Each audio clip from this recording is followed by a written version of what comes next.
Joining us now with reaction, counselor to the president, Kellyanne Conway is with us. All right, forget about those people because it's a joke. It's at this point they're a caricature of themselves. But the more important issue is this.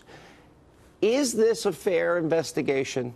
Could you imagine if this was against the Democratic president, only donors to the Republican Party, people that were texting back and forth involved in the investigation that hate one side and love the other side?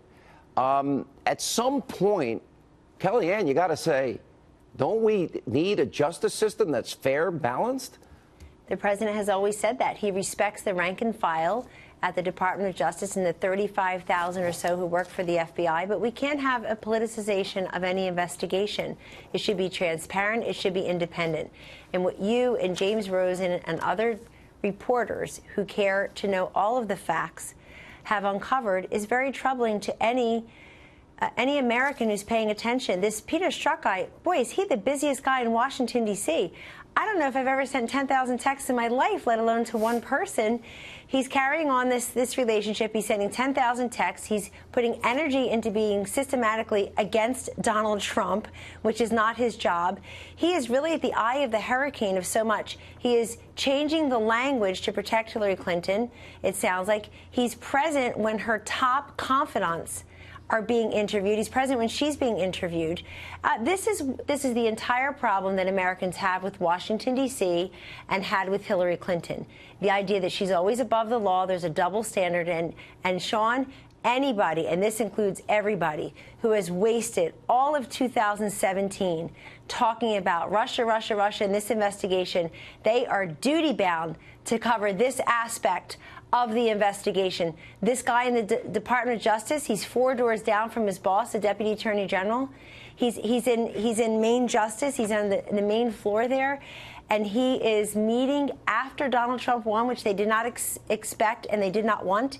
He's meeting with the head of a guy who put together a dossier using DNC and Clinton campaign money and trying to figure out a way to discredit the democratically elected president. It stinks to high heaven. And look, I think there's so much going on so quickly with all this information that it's very easy for Americans to just tune it out or feel, oh, it's confused or it doesn't affect me. What are we doing for Christmas? What's going on for New Year's? They will pay attention. And part of it is the media have set a trap for themselves. They've been so obsessed for a year plus with what they consider to be an important investigation. They've been talking about Russia and not America. But it also shows something else. I want to say one more thing. Hillary Clinton, she already had every advantage possible. All the king's horses, all the king's men. She had so much more money, so much more personnel. She had all of the mainstream media. She had all the Democrats. She had so many people behind her. Two presidents, her husband and her predecessor, who's by the way, whose record did not get a third term through her candidacy, Barack Obama's. She had all these advantages. And then after she loses, she still has advantages. She still has people going for her. Donald Trump won on the issues. He was a much better, brilliant communicator and messenger. His ideas prevailed. Hers failed. And this idea on his health is offensive. I won't even dignify it except to say, remember when Hillary Clinton folded like an accordion in front of the whole world on 9/11? We said nothing about it the whole day at the campaign, zero.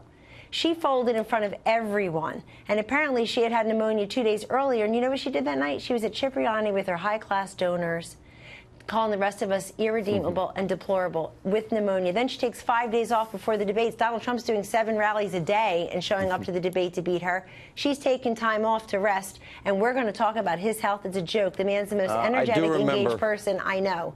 I do remember her collapse and a bunch of other issues that came up during the campaign. Kellyanne, good to see you. We appreciate it. And, thank you. Thank you so much.